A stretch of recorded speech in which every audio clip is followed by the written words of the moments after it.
Okay, so last time we basically started off finishing up the ideal gas equation of state and some mixture rules and things like that. And now we were just talking about starting to talk about some high pressure applications where ideal gas law just doesn't really cut it anymore, and that can occur in a lot of scenarios, whether you work in propellants or rockets or explosives or even just normal combustors or car engines. Like oftentimes you need to consider using equations of state. And so we defined several of those. Now we need to use those equations of state that we defined, and we need to come up with ways to use those equations of state to correct the internal energy and things like that.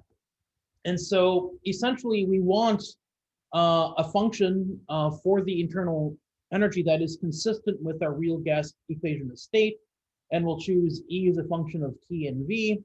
And we don't know what this is, and we need to come up with a way of correcting it to account for the non-ideal gas behavior. And so this may seem kind of silly, but the approach that we take is we take the derivative of this internal energy, and then we integrate that derivative. And now that may seem kind of backwards. Why are we, we just want the relationship itself. Why do we take a derivative and then integrate it? And the reason that we take the derivative is that we actually often know the derivatives of these quantities, and we don't know the quantity itself, but we know the derivatives of it. So, for example, we could take the derivative of internal energy with respect to temperature at constant volume, and we could take the derivative at constant volume with respect to at constant temperature. And you basically recognize that this derivative here is the definition of constant volume specific heat. And you can also relate, and we're going to go through this, you can relate dE dV at constant temperature in terms of the equation of state. Okay, and so the goal here is to get a function here that we can substitute in terms of P and V and the compressibility factor, things like that. And then we can integrate this and come up with a way of fixing the ideal gas, or of correcting the internal energy. And you can do the same procedure for basically all of the variables. Okay, and so now we need to basically figure out what the heck to do, with this. Because we know that this is the specific heat, and we need to know what to do with this. So dE dV, at least to me, that is not obvious what that derivative is. So let's just start playing around. So to do that, you can, it's often desirable to derive what's called the TdS relations. And these are derived by basically inserting the reversible work, which is just PdV, into the first law, and then substituting the second law for a reversible process for delta Q into the first law. And if you make those substitutions, you wind up with the TdS relations. And you guys have seen this time and time again for your in your thermodynamics. And if you solve for TdS, you have TdS is equal to dE plus PdV, and hence it's called the first TdS relation. There's a second TdS relation, and that involves using enthalpy rather than internal energy. But now the key takeaway here is basically, why did I do this? Well, we are looking for dE dV at constant temperature, and as of right now, there's really nothing we can do with that. So we can use these TdS relations to basically cast the derivative of internal energy in terms of a derivative of entropy multiplied by T, and a derivative of volume with respect that is multiplied by P. So, for example, we could solve this expression for dE, and then divide both sides by dV, and we have dE dV, is equal to T ds dV, and then minus P. So now we could impose a constant temperature process because we are free to do that. So if we impose a constant temperature process, we have dE dV at constant temperature is equal to T times ds dV at constant temperature minus P. Okay, great. So we now have this derivative, which is what we were looking for, but now it's in terms of this ds dV, which we seem to have just gone in a crazy circle here. And so, but now we need to basically find that. And if we find that, we can actually have something and put it in terms of pressure or volume or something like that. Then we actually have something that we can integrate. So now we need to find this derivative. Okay, and then I'm gonna go over this slide quickly. And you can do the same thing you can do the exact same thing for the enthalpy too. Okay, and so this slide here is just for your reference. And then you can do the exact same, so you just define H as E plus PV. And then traditionally we assume H is a function of temperature and pressure. So then you take the total, the total differential, and you have dH dt at constant pressure, dt, and this here is just defined to be the specific heat at constant pressure. And we got dH dP at constant temperature times dP. And so you can do the same thing that we did for internal energy for basically any property. And again, we need to find this derivative, and you can play the same game and derive the second TdS relationship like we do here. So you know that that dH is dE plus dPV. Take the basically use the product rule here, and then substitute this into the first TdS relation, and you wind up with TdS is equal to dH minus VdP.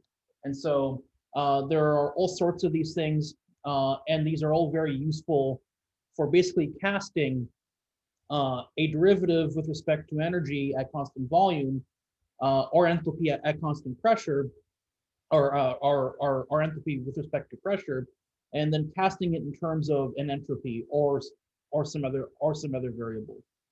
Okay, and I'm just going to put these here right now. Is that there are also there's also called a Helmholtz and a Gibbs free energy.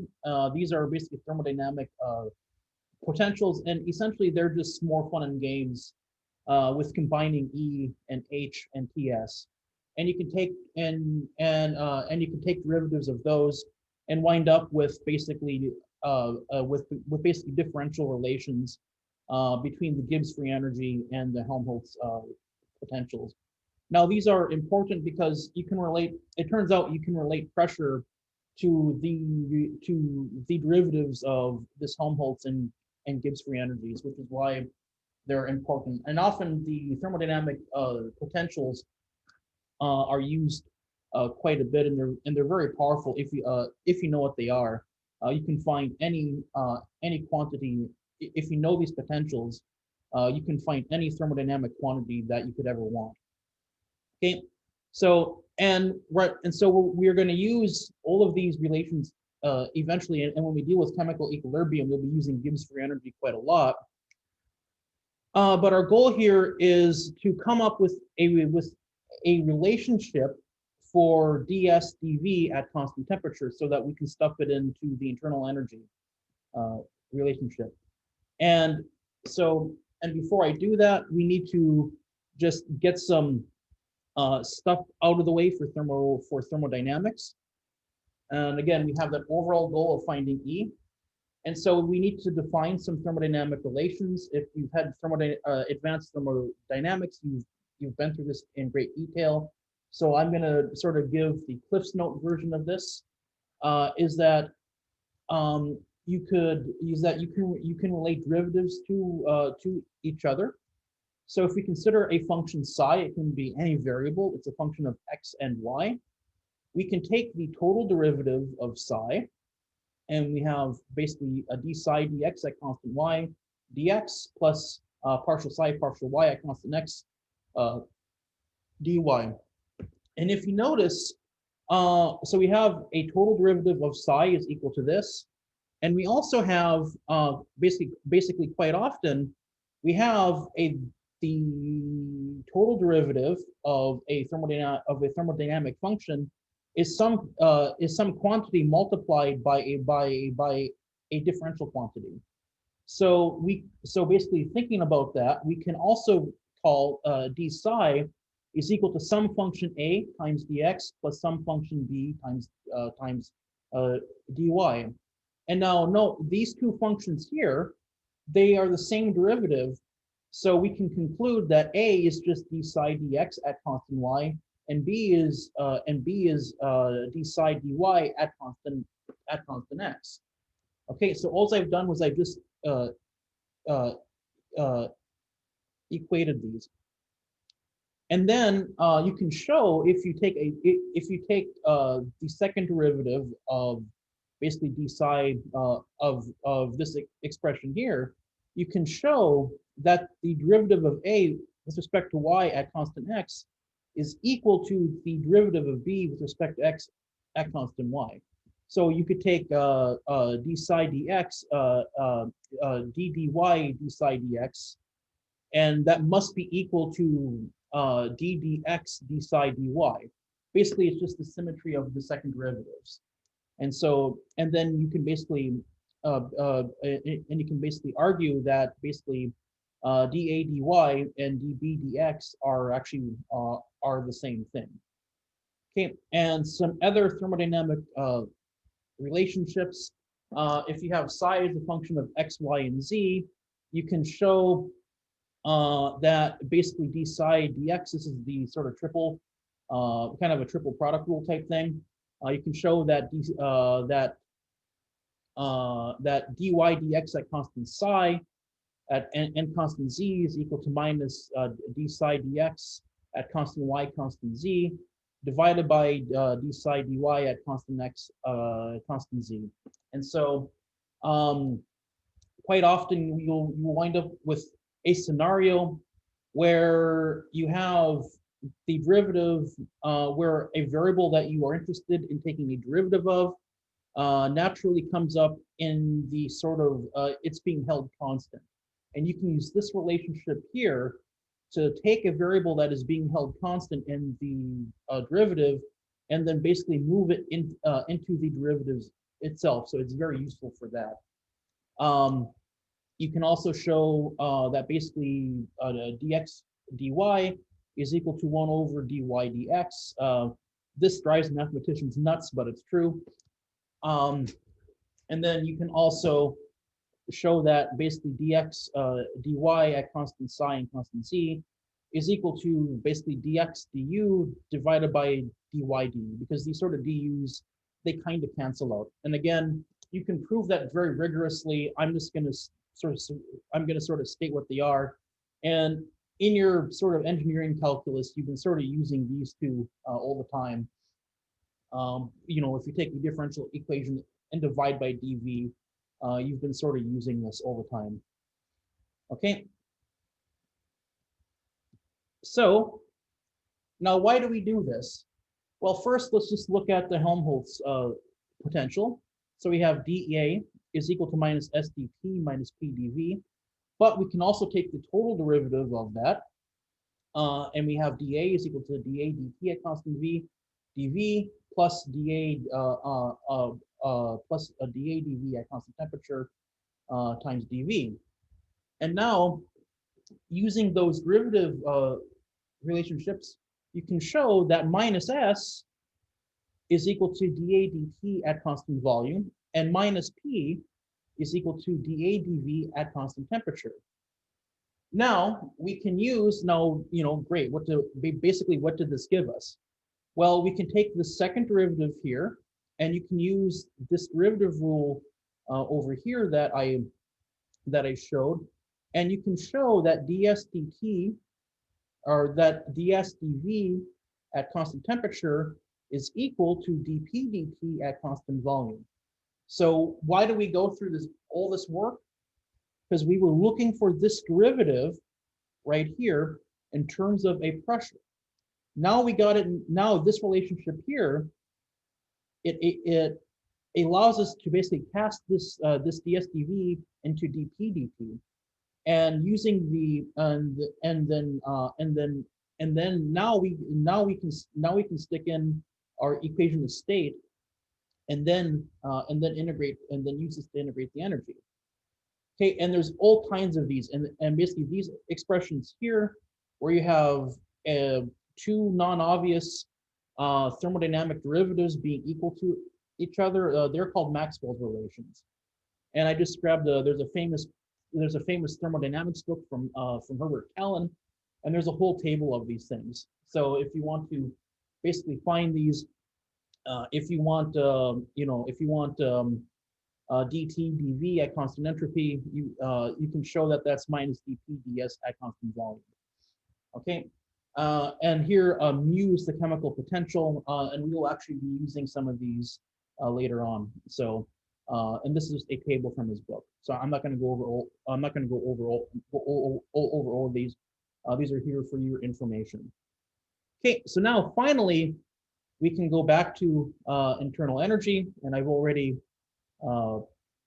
basically proved this. So I'm going to, now we're going to take that, substitute it in. So now we're going to take that relationship that we just found and substitute it in. So we had that dE, we just took the total derivative of it.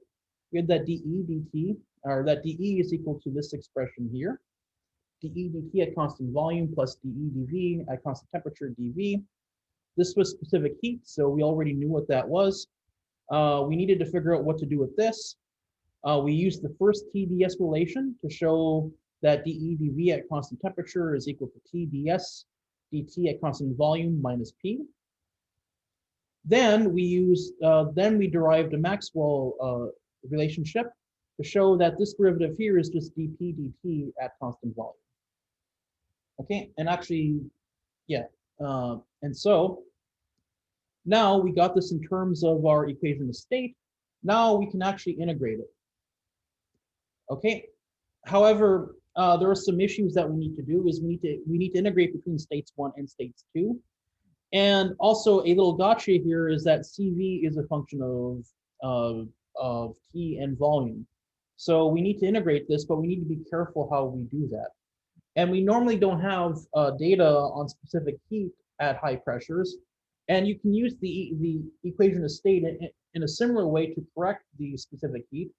But then those integrals become extremely tedious. So now how do we do this? Well, first of all, what this process really is I'm going to define what's called a departure function.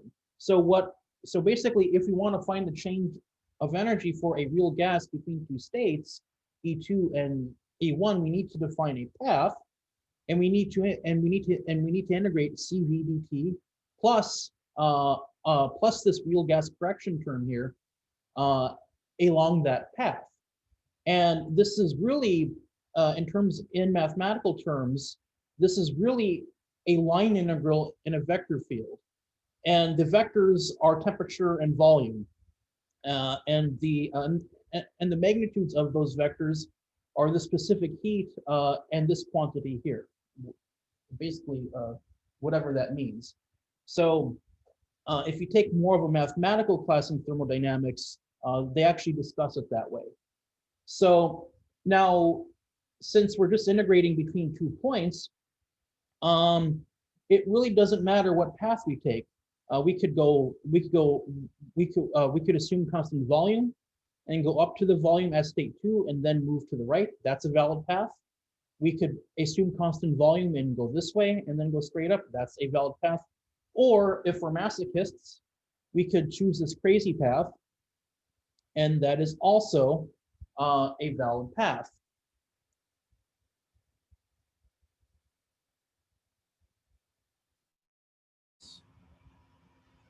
So basically all these paths work, and so you're basically free to choose any path you want.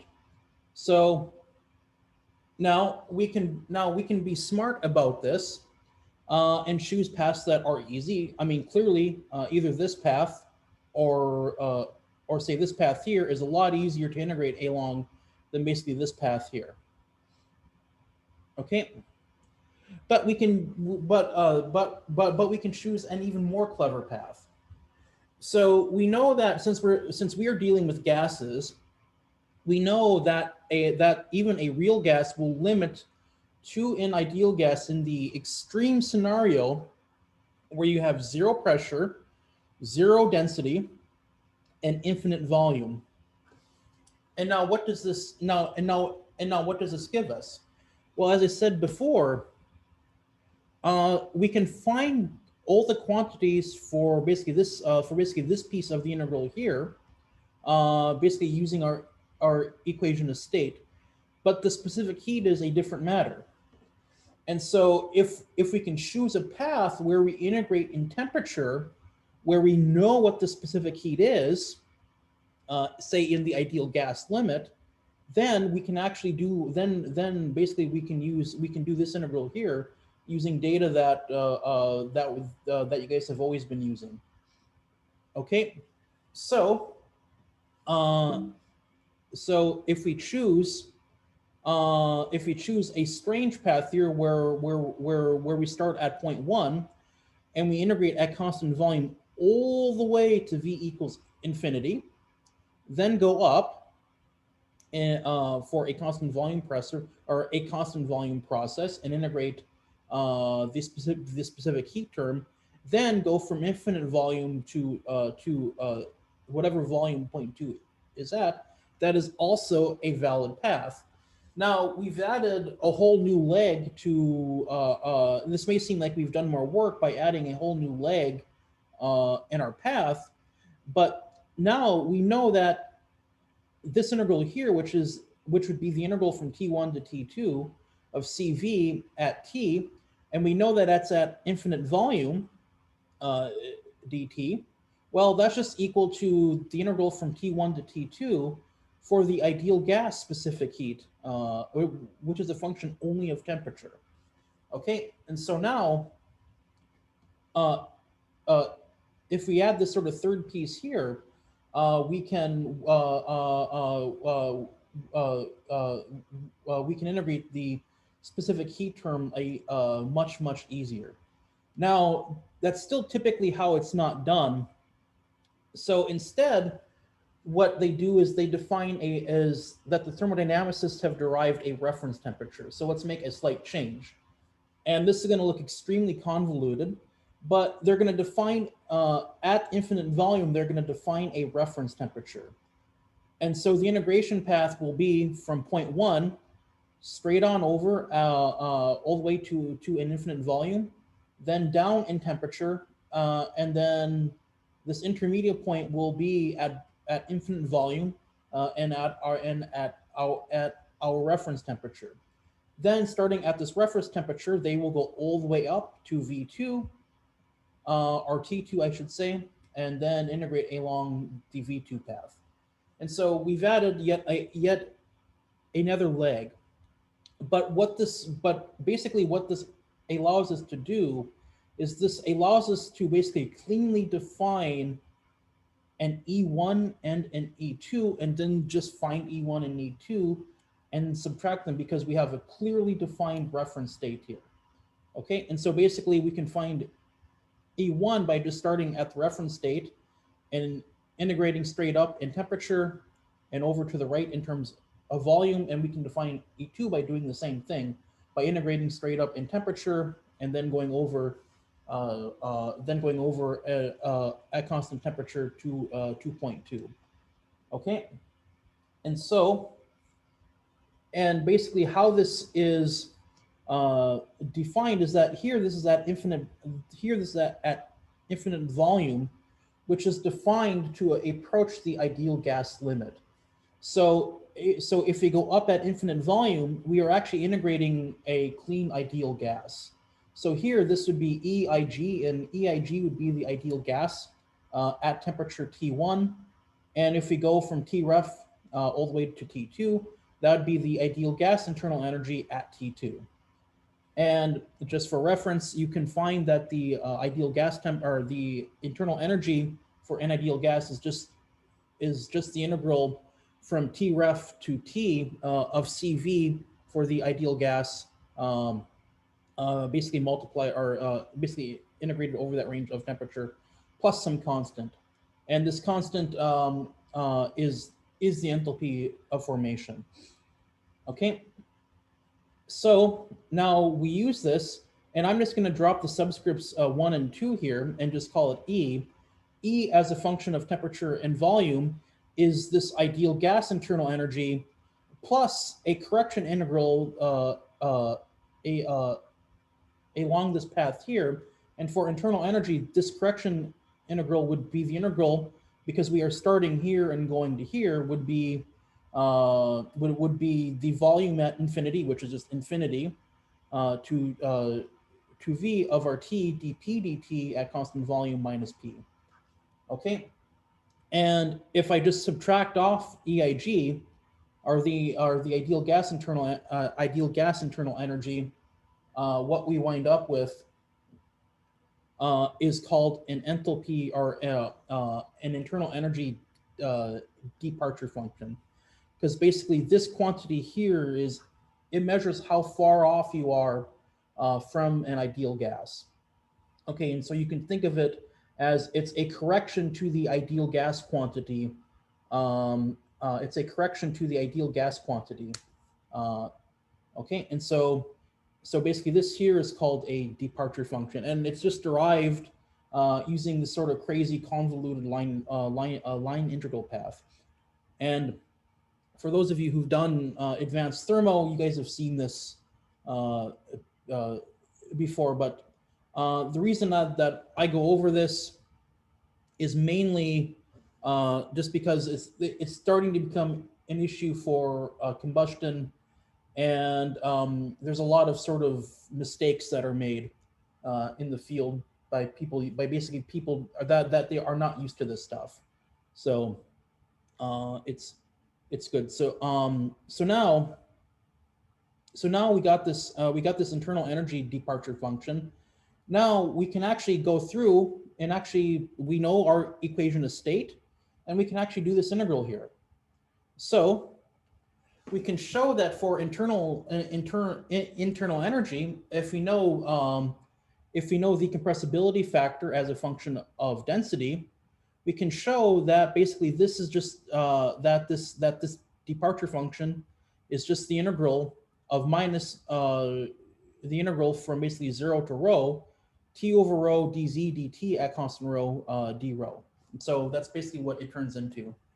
And this here is the proof of that.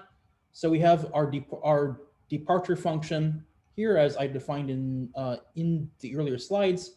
You can change dv to d rho by just saying that v is 1 over rho, so we just take the derivative of that. So dv is just minus 1 over rho squared d rho. And our equation of state is P equals rho RTZ. And we need dp dt at constant rho. And so we just take the derivative of this, and noting that that the compressibility factor can be a function of temperature and density. So we just take the derivative of our equation of state. So we have rho RTZ plus PRT dz dt at constant rho. Okay, so then we take these two expressions here and substitute them into here and simplify, and we wind up with basically with our internal energy departure term in terms of temperature, density, and the compressibility factor. Okay, and you don't come across this very often, but there's a different formula that you use if your compressibility factor is an explicit function of pressure.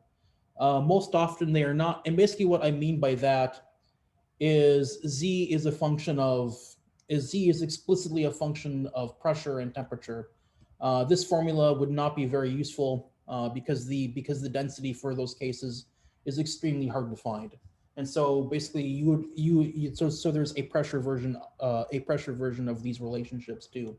But I'm not going to go over those because I'm not aware of any equation of state that's used in combustion that is like that. Okay. And just as an aside, there is an alternative method to finding departure functions. And essentially the idea for that is we are just integrating along a line of constant volume, and you're just finding the difference between the real gas quantity and the ideal gas quantity, which is basically what we are doing. And so what you can do is you can integrate the derivative of this difference here along this path directly. And so basically you can integrate along this path dE dV at constant temperature minus dE dV for an ideal gas at constant temperature along the same path. Okay, and so if you do that, you have this definition here, and this also works just fine. It gives the exact same result. If you look in thermodynamics books, you will see it. You'll see the derivation of the departure functions done either way, and they give the exact same results because the internal energy for an ideal gas is a function of temperature and temperature alone, which means that this quantity is zero. And we have already dealt with this derivative here. And if you substitute that in, you get the exact same result, basically that we had before. And for some quantities, this is the easier definition to use. And sometimes this ideal gas term here is actually sometimes non-zero, like for entropy.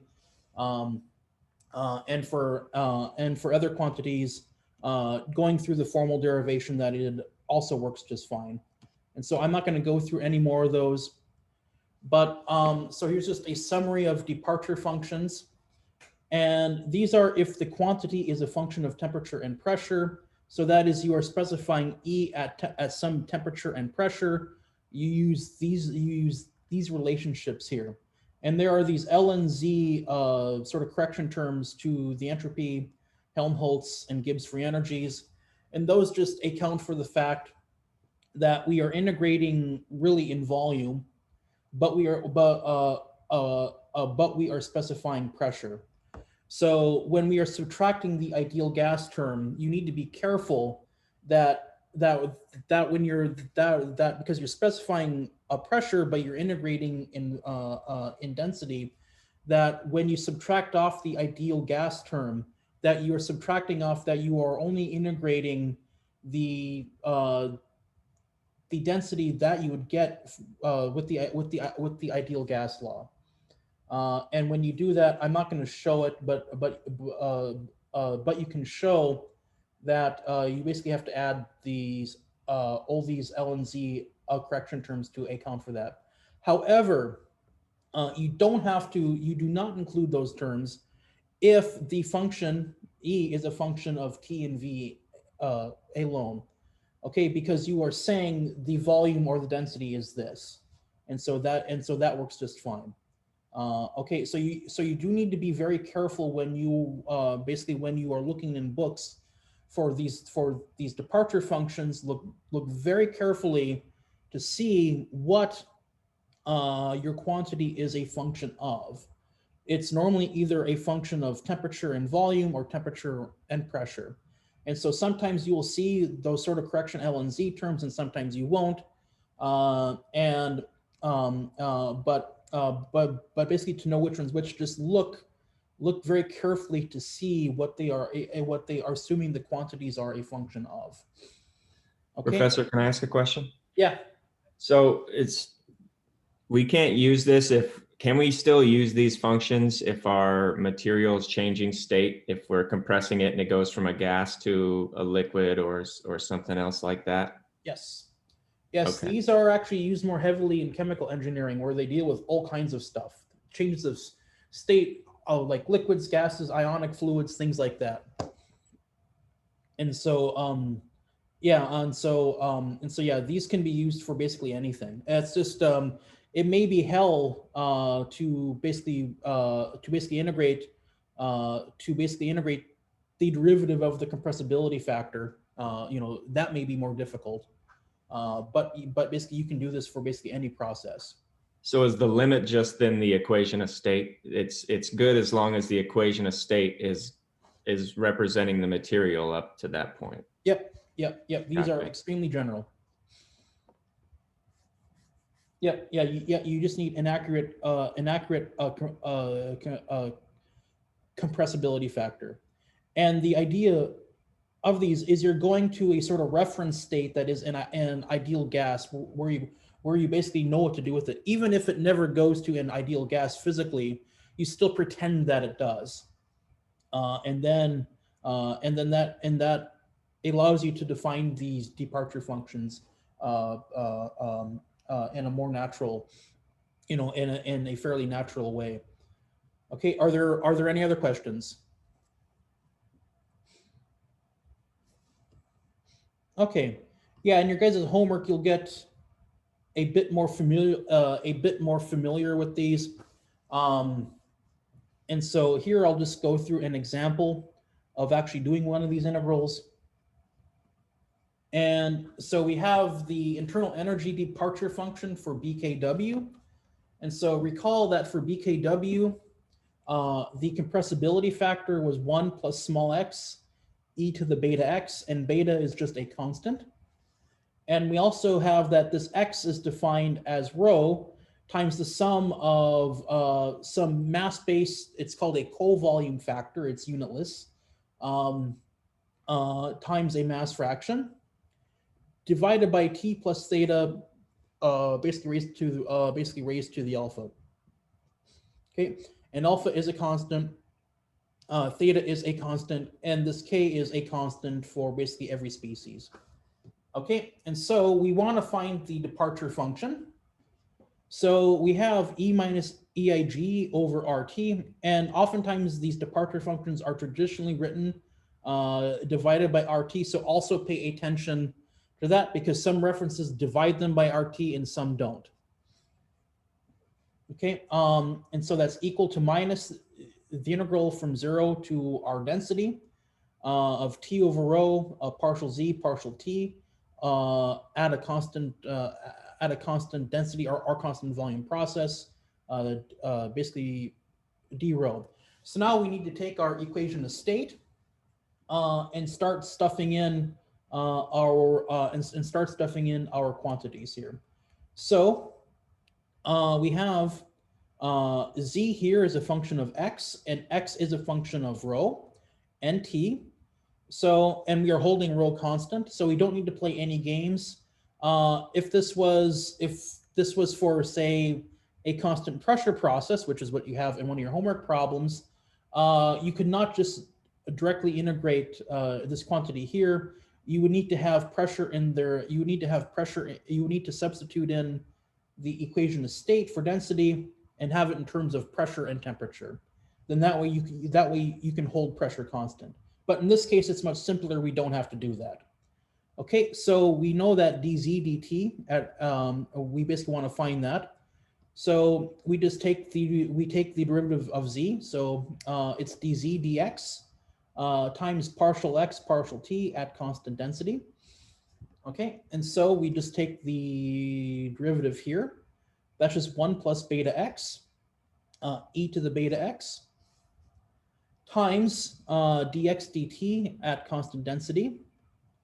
So now we need to find this derivative here, and let's see, made that a little bit too big.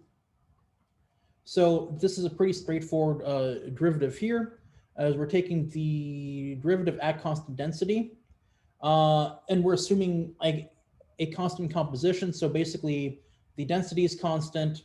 This term here is constant. And the only term that is non-constant in our derivative is this t plus theta raised to the alpha power. So we just take the derivative of this, treating everything else as constant, and we wind up with minus alpha rho sum of ki yi over t plus theta raised to the alpha minus 1. Okay, and so now we basically take these quantities here, and stuff them into the integral. And I'm not going to do the integral here. It's a bit tedious, but it's not super difficult. It's not a super difficult integral to do. And when you do that, you directly wind up with alpha t over t plus theta, rho sum of ki yi over t plus theta raised to the alpha e to the beta x, and you can basically show here that this is just x. So you wind up with that the internal energy departure function for BKW at a constant composition is alpha times t over t plus theta x e to the beta x. Okay, and then you can do the same thing for any equation of state. If you're dealing with a combustor, you can do this for Peng-Robinson or even BW or even BWR, any equation of state like that. So are there any questions with this? Okay, so yeah, it's sort of tedious work, but it's sort of fairly straightforward after you get the hang of it. Okay, and so that's just a brief introduction to sort of real gases and how we use them. Now we're going to start chemical equilibrium.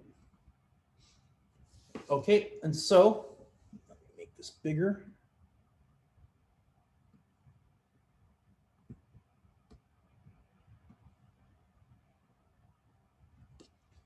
Okay, so now we're going to discuss chemical equilibrium. So now we know how to handle mixtures of gases. We know how to handle ideal gases. We know how to handle real gases. And you guys will be having homework on a lot of real gas stuff just to give you some experience with it. And actually, BKW, you have a lot of homework problems on BKW.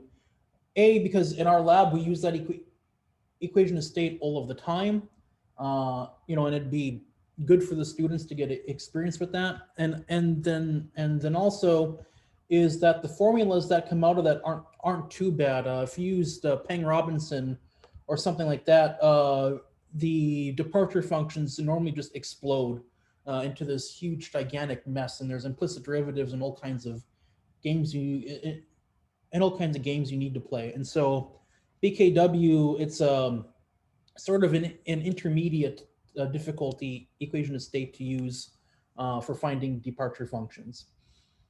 Okay, and so now for this, we will introduce what are called partial molar properties and chemical potential.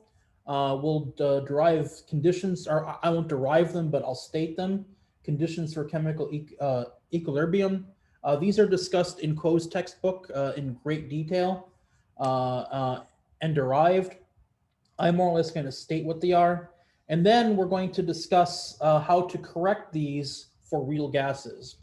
And that's using a concept called fugacity and activity coefficients. Okay, and so because the real gas does affect the chemical equilibrium state. So if you have a very high pressure gas, like say you're burning hydrogen and oxygen, and it's at extremely high pressure, like some sort of crazy detonation or something like that, if you use ideal gas and compute chemical equilibrium, you can get a completely different equilibrium state than you'd get if you used a real gas. And so these have at high pressures, these have very real effects, and we need to account for them into the final equilibrium state after the burning is done. Okay.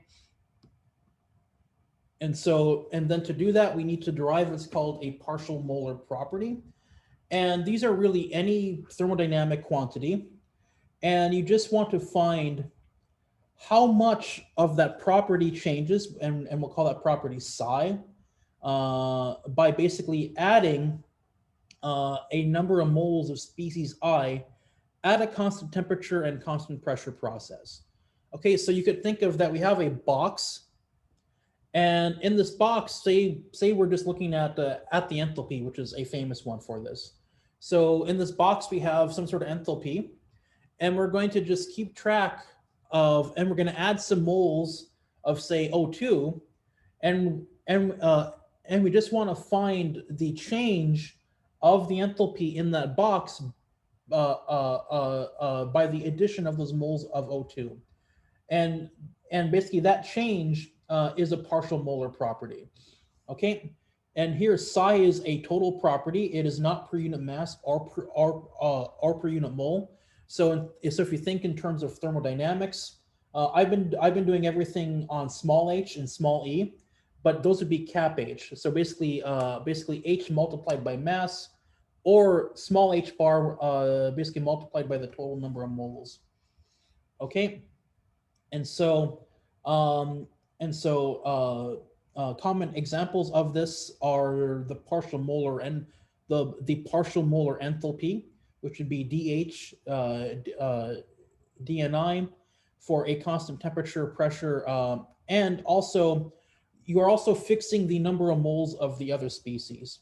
So if you have 10 different species, all of the moles of the other species are being held constant. There's a partial molar entropy that is used quite a bit. And this parameter here, the partial molar Gibbs free energy, we are going to be using this quite a bit, because this turns out that this quantity here is actually the chemical potential, and that is super important for defining the chemical equilibrium state. And so, just as an example here, we can find the partial molar enthalpy for an ideal gas. So again, for an ideal gas, I'm using a subscript Ig. So cap H, Hig, would just be the number of moles in the mixture times H bar Ig. Well, H bar Ig was just the sum of the mole fractions times the species-specific ideal gas, basically for that quantity. Okay, now I can take this N and move it in, and I have the sum of the number of moles of species I times that species-specific enthalpy. And then I can take the derivative of the sum with respect to the number of moles of species I, which I do here. And you find that basically it just winds up with being the ideal gas enthalpy for species I. So for an ideal gas, it's pretty straightforward. It's already been defined, but for a real gas, it is, at least to me, it is totally not obvious what a partial molar enthalpy is when you have all these crazy departure functions and things like that. So essentially then, is that for a real gas, it is very difficult to define just a priori what the species internal energy and what the species enthalpies are.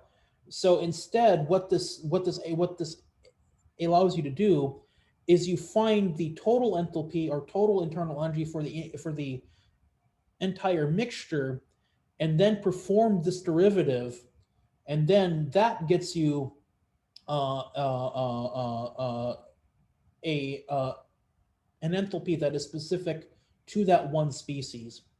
Okay, and so that's the sort of formal way of doing that. And you have a homework problem for finding this function here for the BKW departure function for the partial molar enthalpy. Okay, so I think that's time. Do you have any questions?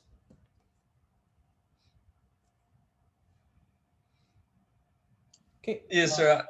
I've got a quick question. Yeah. So earlier in the lecture, my internet cut out in the first 10 minutes of class. So you said that these Zoom lectures will be posted after class? Yep. I've been processing the first 4 this morning. And okay, so the cool. First 4 will be up probably in about 5 minutes. Okay, cool. So I'll await the 5th.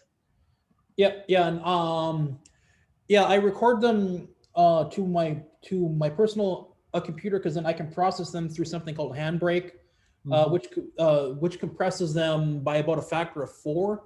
which means I can get which I should be able to get almost all of them up. Awesome. Without running out of space. Because if not, then what I have to do is I have to sort of rotate them in and out. And I don't want to do that when you guys are studying for a final or a project or something like that. Okay. Very much appreciated. Are there any other questions? Okay. Have a good weekend. Thanks. Have a good weekend. You too. Thank you. You too.